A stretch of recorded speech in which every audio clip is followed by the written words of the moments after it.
Hi everyone, welcome back to Property Podcast today.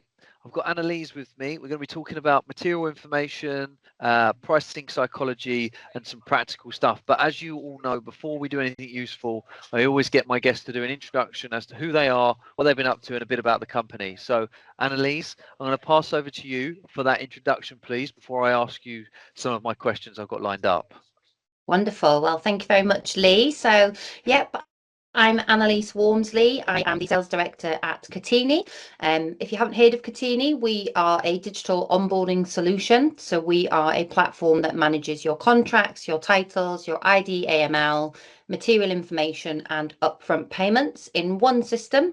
So your clients get one link to complete their onboarding to get their property on the market with you. And we also integrate into all of the major CRMs as well. So it's been designed to be a white labeled solution, meaning that agents can send that one link, the baton hands over to the client.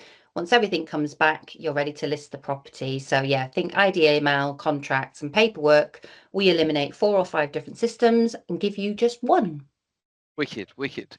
So some of my stuff is around material information, like I said in the introduction, and potentially using that as a commercial advantage. So, I know compliance, tick box, all the rest of it, but what are agents missing commercially? Commercially, so material information is it's one of those things that agents sort of think, oh, it's another form that we need to fill in, it's another piece of paperwork. But actually, it's got a number of different benefits. So whilst it's great for your clients to give you all of the information about their property and feels like War and Peace because it's quite a long document, the good agents that we work with use it to disclose information up front to potential buyers, to target the right types of buyers as well. So you might have a property where the vendor has disclosed that there's subsidence, so that property might not be suitable for first-time buyers because it might not be mortgageable. So it allows you to find the right buyers, be upfront with any potential issues or things that you need to be aware of during that listing, but also allows you to leverage that as well. So you're spending the right time addressing issues up front, reducing those fall throughs, and as I say, making sure that you're putting the right people in those properties to help that vendor sell their property quicker. And just on that, how does material information help with instructions, and not just protect the agency? Yeah, so I think helping with instructions, it just helps you to get a better picture of the property. So if you've got a property, for example, that when they're collecting the material information, they disclose that they've had a loft conversion. So pretty standard loft conversion or a conservatory. Has those things been done within the building regs? Do they have the relevant paperwork? Because as a vendor, what you don't want to happen is that you've got the property on the market, you've found a great buyer, put a great offer on the property. You're now going through to conveyancing, solicitors, and they start digging around. You potentially, as the vendor, might not have that document because your mate Dave came round and did the loft conversion. You didn't do it within the regs. You potentially lost a buyer. You potentially have now devalued that property, so you'll risk losing money. So the vendor benefits are not really at the front end. It's more at preventing things happening at the back end and making sure that there's no negotiation or wiggle room. Once it's valued and an offer's in, those searches aren't going to highlight anything ugly or scary for any potential buyers. Okay. And how do you get sellers to engage with the material information early enough without it feeling like paperwork hell? Yeah, I think it's unfortunately selling a property is a laborious task, right? There is paperwork, there's documents that need to be filled in. I think if you're doing it in the way that most agents are doing it today, so you're sending a contract through DocuSign, you're instructing an IDML provider on another platform, you're sending out PDF versions of forms, that's going to feel clunky. That's going to feel outdated and old-fashioned. If you relate selling a house to opening a bank account as a really good example, when you open a bank account, you go onto Barclays, NatWest, whichever bank you want to bank with, and you can sign up, you can do your ID verification, you can create a bank account online without being sent to all different places. They don't have like their ID email provider, they don't ask you to download an app, they don't ask you to leave their system. They go, here's what we need, do that in here, great, we'll send you your card and on you go on your way. In property, most agents are doing it in a fragmented way. And what we sort of call it at Kotini is a bit like a Frankenstein tech stack. So it's like everything's sort of plugged together, but doesn't really match. But with Kotini, the client gets one link and everything that they need to do is in that one space. So they don't feel like they're being fired at from all different places. They feel like, okay, this is everything I need to do to get my property on the market. So it's more about setting the tone and saying, hey, we're going to send you a link. You need to log in. You need to fill in these forms. Once we've done that, we can get you on the market. So it's creating that urgency with the client to say that without this information, we can't list your property because we have to be compliant on the portals. We have to disclose certain information. So by giving us all of this straight away, you're protecting everything further down the chain as well. And with that information, is it transferable, shareable with conveyancing, sales progressors, that kind of stuff later on? It depends on your conveyancers, solicitors, sales progressor, whoever you're using. And we are Law Society accredited. So all of our kind of forms, all of the things that we do are the most up-to-date versions of those TA6s, TA7s, for example.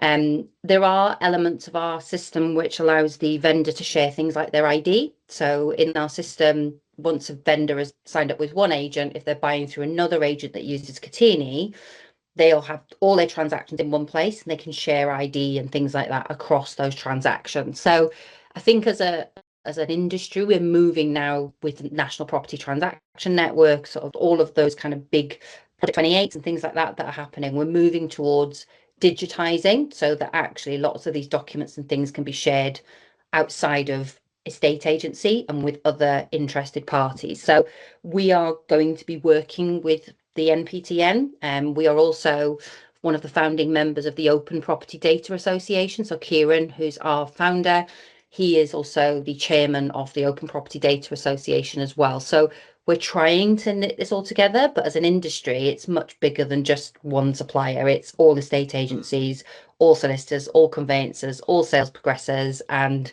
as we know, some of them are quite resistant to change. Yep. And let's talk about the sort of pricing of this and how you charge for it. Do you bundle it? Do you absorb it? As an agent? So tell us about how an agent could position it and feel confident positioning it, whether it's a new fee or how do you advise agents? Yeah, so Kotini is a one-off cost per property. So it's £59 plus VAT per property. So that includes all of your IDML, all your titles, contracts, material information for both sides of the transaction. So that's all your vendors, all your buyers, all your giftors, and everybody is included in that one fee. So it never fluctuates, it stays the same. You know what your costs are going to be. Some agents who, the majority, I would say now, actually pass that cost on to clients. Agents work with us. I'm not saying every agent, but the majority of agents will pass on a compliance fee to their vendors or to their buyers or both, so that they are basically covering the cost of Kotini, so it washes its face, and they can earn a revenue on the top of that. So a good example of a setup would be agents charge vendors £25 plus VAT per person to do their compliance checks. They may charge the same or they might charge slightly more for buyers. On that, the agent is then generating between £50 to £75 of revenue for their business, just for using a platform to do all of this. Where there is sometimes hesitancy is where client agents haven't charged for it before. So they're a bit scared. They're worried they're going to lose the listing if they try and charge an admin fee. The reality of that is not true. When agents start working with us and they start charging that, they actually see that there is no pushback from clients. You know, they pay solicitor fee, they pay a compliance ID fee through solicitors. It's a fear that lives in them. It's not a real fear. So yeah, there's two ways of doing it. They can choose to absorb it operationally and say, we're just going to cover this £59. They can charge it out. And if they want to, they could also include it in perhaps a completion or a withdrawal fee as well. So there's lots of different ways to pitch it. But the best one is just charge it up front. Then you don't need to worry about covering the cost of Kotini. Yes. You might make a little bit of money on it, but you're not asking someone to pay £500. It's usually £25 to £50 per person on average. And if I was to say about an agent being nervous around a competitor undercutting them, what would you say the counter argument is? I think the counter argument really is the value isn't in what fees you're charging, right? The value is in what you bring to the table as the agent. So fee is Okay. part of that, but ultimately it's your reputation, it's your brand, it's your relationship, it's your what you're including in your fees for your services. So if you're charging bottomed out fees, they're not going to expect you to charge an IDML fee because they just think that you're the cheapest agent that there is. But if you're positioning it in a way that says, actually, we are doing all of the right things, getting all of the information up front, we use a third party platform to do that. And the reason that we do that is because it enables us to focus on generating leads for your house, getting new property marketed. It's just about positioning. People don't care about paying a compliance fee if they know that actually that means your attention isn't going to be on admin. It's now going to be on actually selling my property, because too much of agents' time is spent on non-revenue generating activity. So they are going out there, they're scanning photos, they're scanning ID, they're printing documents, they're sitting with Mrs. Smith filling out her paperwork, in the office, when actually they could be doing more valuations, viewing feedback, could be out there doing prospecting. There's a lot more that agents could be doing with that time that is so poorly spent in agency at the minute. Okay. And if an agent wanted to use this part, what does the ideal agent look like? Is it a medium-sized, large agent, or is it anyone? Where does it look like? It's anyone. So our customer base is very broad. So we work with a large number of independent agents, so sort of 1 to 3 branches agents. We then also work with a huge amount of the self-employed agency Yep. networks as well. So we're working with likes of Nested, Chartwell Noble, Keller Williams, and that works really well for them because their brand is really important. And because Yes. Kotini is white labeled, it means that their brand is sort of front and center. But on the flip side of that, we've then got larger franchise networks that we're working with. So we've just started working with some Your Move franchisees, Hunters, Winkworth franchisees. So it's really about the agent wanting to streamline and modernize their onboarding, because a lot of agents will say, well, we've always done it this way, which is the age-old adage. But actually it fits everybody because it's so customizable that you can turn features on and off as well, that any agent, even if they just wanted to use us for IDAML, they could turn everything else off and just have that as part of the platform. Okay. And my final question for you is, if an agency wanted to come on board, what are the first steps they need to do, and what do you recommend? So we've got 2 ways of coming on board with us. So first one is book a demo. Let me show you around the system, show you how it works.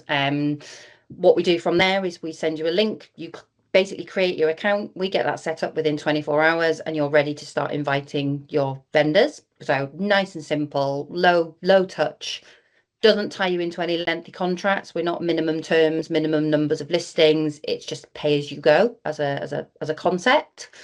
The other option, if you want to completely bypass me and don't want to talk to me, is you can go directly to the Kotini website. You can sign up and you click a button, you create your account, and then you can go through some online training to get you up to speed on the platform. So those are the 2 main ways of doing it. I recommend looking at it first, asking the questions, because if you're going to use Yes. it, you need to understand it.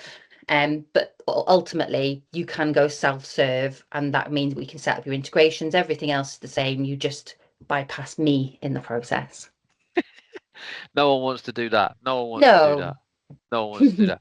No, I do agree. I think it's always better to do your homework, do your research, make sure it's the right fit before you do that. So, um, Annalise, thank you so much for coming on the show. Really appreciate it. It's really great catching up, and thank you for your time. Thanks, Lee.